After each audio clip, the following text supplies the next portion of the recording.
All right, so this is another bad movie review. This is going to be on Star Wars Episode 9, Rise of Skywalker. I just did one on The Last Jedi a couple days ago. I don't hate that movie. I know a lot of people hate that one, but I see some good things in and things like that. So yeah, this is directed by J.J. Abrams. He did Force Awakens, and I guess they decided to just bring it back because they had no idea what to do because they didn't really plan this out, and you can definitely tell by this movie. Uh, the Emperor is back, and it turns out he's been behind pretty much everything. Snoke, apparently he had vats of Snokes for some reason, because I guess he was kind of like using him as a puppet. So he, I guess, calls out. That's what's in the crawl. I think it was some Fortnite thing, actually. He called out to the galaxy to say that I guess that he's there. So Kylo Ren goes to this place. He takes on these people, and he finds this Wayfinder because the Emperor's on this other planet, Exogol, I think it's called. Uh, and you can only get there with these Wayfinders. There's two of them. He gets one of them, and he goes to confront him. It's up in the air of whether this is a clone or whether this is the actual Emperor, because he's kind of damaged and everything like that. There's also a bunch of Sith people around him that never really gets explained who they are. So Kylo Ren's gonna kill him, but the Emperor's like, you know what? I got all these ships and things. I mean, I can help you out, you know. So he decides to help him, or at least the Emperor tells him to go get Rey and defeat Rey, and then as a result, he'll give him this gigantic army with a bunch of Star Destroyers that have Death Star like beams on them, so they all can individually destroy planets.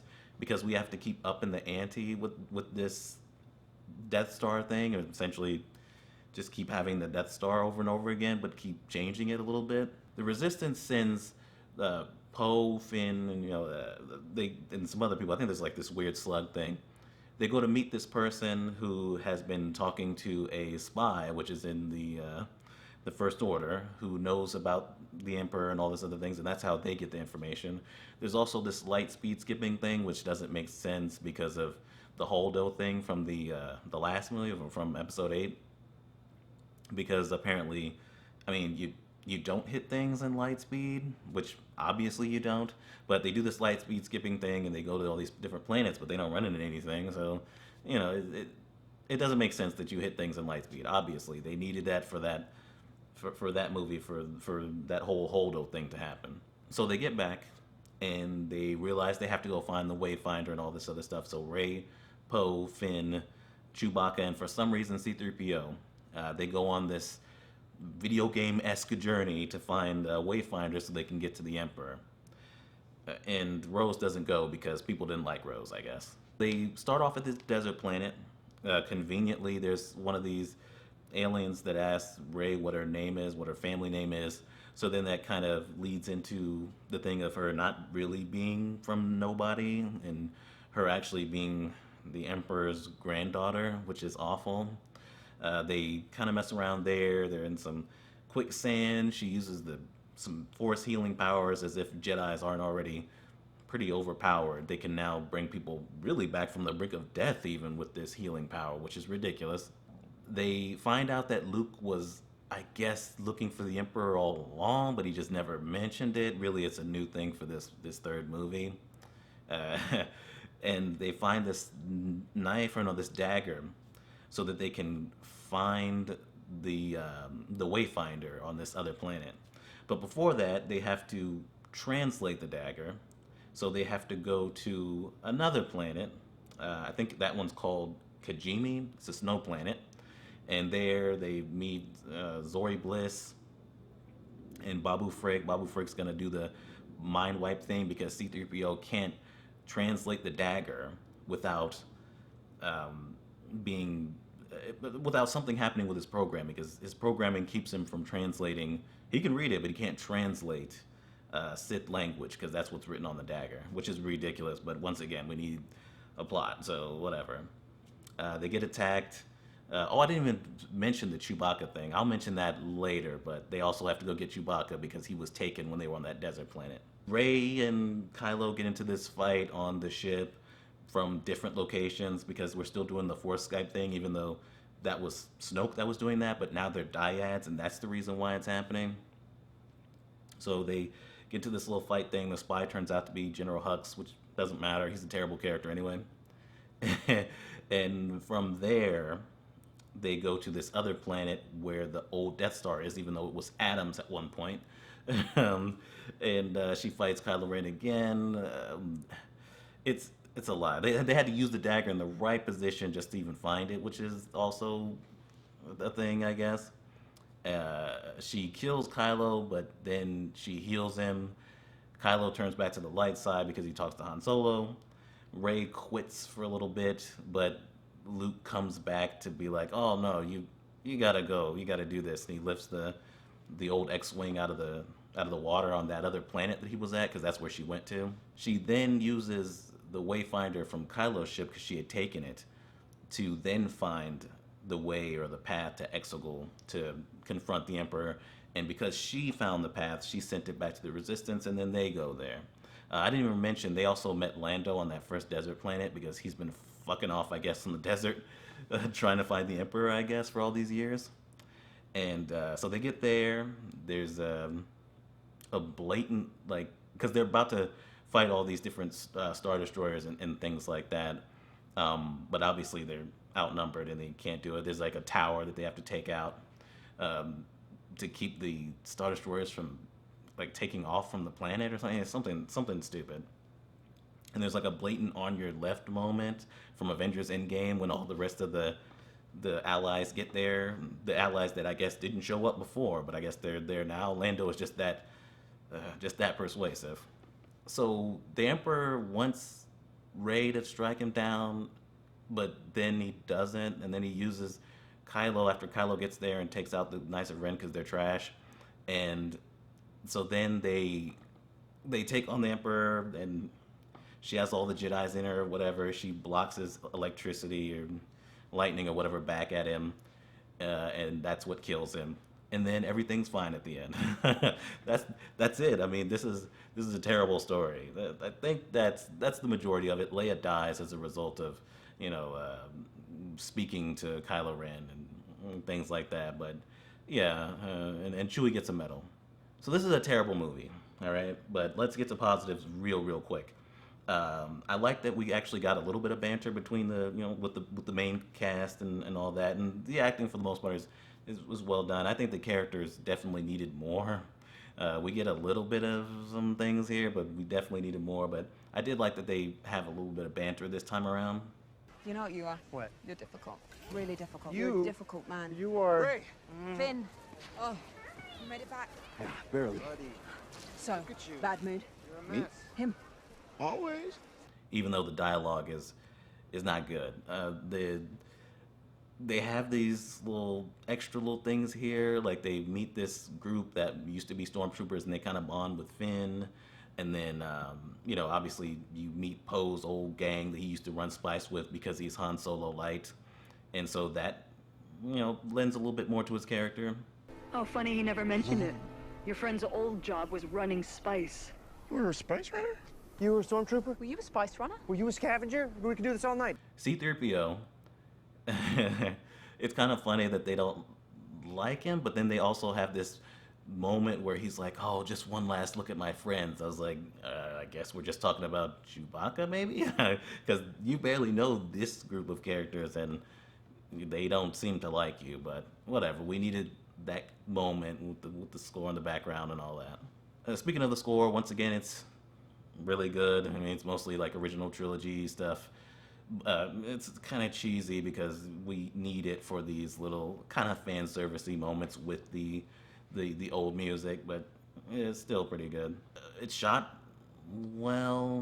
There's some exciting scenes. The action scene that worked the most for me, even though it's still, the context around it still bad, was when Kylo was fighting the Knights of Ren at the same time Rey was fighting whoever they were at that other place with the Emperor. I thought that was effective. Say whatever you want about The Last Jedi though, but it's definitely a better made movie. I can't think of any really good shots like they had in The Last Jedi. I mean, say what you want, The Last Jedi from a technical aspect was leagues and bounds better than this. I thought the Han and Kylo thing was all right. It makes sense. You know, he's been conflicted ever since he killed Han Solo, so it makes sense that he would, you know, be the one to get him back. It feels like they were like, oh, we can have Han Solo come back as a Force ghost, and somebody was like, Han Solo's not a Jedi, though. And they're like, make it a memory or whatever. Well, I guess we can get Harrison Ford back. He hates this shit, but we'll throw enough money at him. He'll come back for an afternoon. So that's what it feels like, but I thought that was also effective. What they did with Leia, I thought was good too, other than, you know, it's very obvious that they're just kind of writing dialogue around what they have for her to say. No, you can't do it for me. Never underestimate a droid. That is all my positives. This is bad. The plot is a straight up video game for most of it. It's also kind of fanficky with these cheap nostalgia moments, but it's mostly like a video game, right? Like you're going from this place to this place to this place to get the dagger, to get the wayfinder, to get to the... I mean, it really does feel like you're on a video game adventure, right? Like when it first came out and I reviewed it, I compared it to like Knights of the Old Republic, right? Knights of the Old Republic, you go to all these different planets, you know, and find the star maps to get to the Star Forge before you have the final boss battle with the I think it was Darth Malik, who was the villain in that game. It's pretty much the same thing. They have to go to all these different planets. You know, there's kind of little fights in between, but it's really just to get to the final boss and take him out. I mean, that's what it is. This is a video game, and not a very good one either. It feels like most of this is just like an open apology or something. Like Solo didn't make as much money as it was supposed to as a result of how much people just didn't like The Last Jedi. So they're like, well, we got to do something. We got to make it up to them. Luke threw away the lightsaber and was like, fuck the Jedi and Last Jedi. So we're gonna have him actually catch the lightsaber, because why did she didn't need to go back to that planet to be like, oh fuck this or whatever. That was for that moment with Luke so that he could catch the lightsaber, and he actually says what is it? You should respect the Jedi weapon or something like that. It's like, wow, it's just such an answer to that. Rey has always been seen as like overpowered, or Mary Sue type character. Other than them giving her ridiculous healing powers, right? You also see her train right at the beginning. People are like, she barely trains. How does she get so good at everything? So we get to see her train, and we get to see her, you know, kind of fail at her training. Even though it's ridiculous that she wouldn't be able to hit that training ball, but whatever. So we addressed that kind of. Leia being able to use the Force in the space, it's ridiculous still, kind of goofy. But I was, for the most part, okay with her using the Force, obviously. You know, she would be able to learn it. But in this, they make sure to show us this ugly-ass scene of Luke and Leia actually training. And actually, she left her lightsaber for Kylo Ren. So, you know, you get to see that, and it looks terrible. Like, if you look at Rogue One and you see how bad that looks with a de-aged, like, you know, somebody else's face, well, Leia's face on somebody else, why would you want to do that again for this? It's just it's ugly. So this is the one that really upsets me. Like, I know a lot of people were upset that Rey came from nothing, right? They did set it up, and I get it feels cheap to just, you know, not do it. But then they go back on it in this movie, and they have Kylo be like, you know what, I didn't lie when I said you came from nobody. Yeah, you came from nobody because they chose to be nobody. It's because they were running away from the Emperor. It's classic retcon bullshit. I mean, it's disrespectful to the audience. It really is. And I get why they did it, I guess, but it's lame, right? It's ridiculous. Speaking of ridiculous, I mean, the apologies for Last Jedi aside, this movie is extremely safe. Like, that Chewbacca thing was once again insulting to the audience. For him to get in that transport and get blown up, just for them to be like, oh no, there was another transport there. And for them to show it right away. Like, you don't even give the audience time to really dwell on it before you're like, oh, that didn't really happen, right? I mean, we found out before the group did. So that was ridiculous. Also, Kylo Ren crashed in that TIE fighter or whatever, and then it exploded, and then he just walked out like it was nothing. I just had an idea. There's something else we could try. But there's also the C-3PO thing where he gets his memory wiped, and then at the end, the plot device R2-D2, which he's only ever used for plot device purposes, he just gives his memories right back. So once again, completely safe. There might as well. I mean, even with the healing and everything, like, there's no stakes in this. There's nothing like it's just a weightless movie. They did this just because, hey, this is the third movie. We got to get it done right. This is a trilogy. Whatever. Rey is still, and I didn't even mention this when I reviewed Last Jedi a couple days ago, but Rey is still pretty bland. She has a little bit more personality, like she did in Force Awakens. She's a complete blank slate in Last Jedi to me, but she definitely has a little bit, but she's still a blank slate type of character. And then for you to like have her take on the Skywalker name at the end, felt really cheap and lame. Speaking of cheap and lame, the fan service moments. We start the movie with Finn and Poe playing with that game on the Millennium Falcon. You already did that in that callback in Force Awakens, but we needed to see it again. We see the Ewoks at one point. Chewbacca gets a medal like anybody gives a shit. It's ridiculous, man. It feels cheap. Like, hey, we put together this really shitty ass plot, but you should still like it, right? Because we throw in all these fan service moments. No, I'm sorry. It's not. It doesn't work like that. They really wanted this to appeal to just about everybody. I mean, they even had that kiss at the end. I mean, they have a little bit of tension, a little bit of romantic tension between Kylo and Rey in Last Jedi. But here, it's completely absent. So it feels like it comes out of nowhere. It's almost like they were like, well, we got to get those Reylos in there too. We're going to give them something. We got to make as much money as possible. They looked like Finn was maybe going to say that he loves Rey. I mean, it seemed like he was. They seemed like they were setting it up in the first movie, but no, that didn't happen. It seemed like they were setting up. Apparently, he was force sensitive. That's what he wanted to tell her, because he keeps having this thing where, oh, I wanted to tell you something, Rey, but then it doesn't become anything. So what was it? What? What you were going to tell me? When? When you were sinking in the sand, you said, I never told you. I'll tell you later. You mean when Poe's not here? So much of this just feels so pointless. The spy plot with Hux, the new people that he's meeting. I think her name was Jana.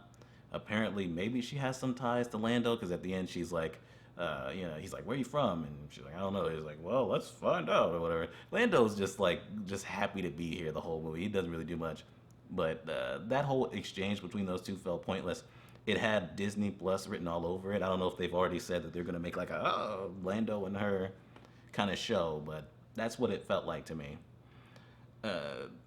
Poe and Zori, I thought they were going to get together by the end. I guess not. Speaking of the end, I was finally able to actually see the lesbian kiss that happened at the end, because I didn't see it when I first saw this movie in the theater. And it really is blink and you miss it. I understand why I didn't see it when I saw the movie originally. It just kind of shows how much this is just kind of thrown together. If you hadn't seen this movie, but you'd seen all the other ones, and I saw the movie and I told you the plot, you wouldn't believe it. You'd be like, wait a minute, what? Rey is Palpatine's granddaughter. What? They're going from planet to planet trying to find a wayfinder. Why? I mean, it's just that bad. You wouldn't believe it. So I'm going to give this the same rating I gave it originally, which is utter trash. I think it's absolute garbage. I think it's one of the worst Star Wars movies. I really do believe that. Like, down with some of the prequels. And it really just shows that this trilogy they should have planned this out a little bit more, because this trilogy just doesn't work. I don't know if you can find a trilogy that feels this inconsistent, right? Where it's just one movie, then one movie, then one movie, and end it. So yeah, that's it. That is Rise of Skywalker, and I'm done.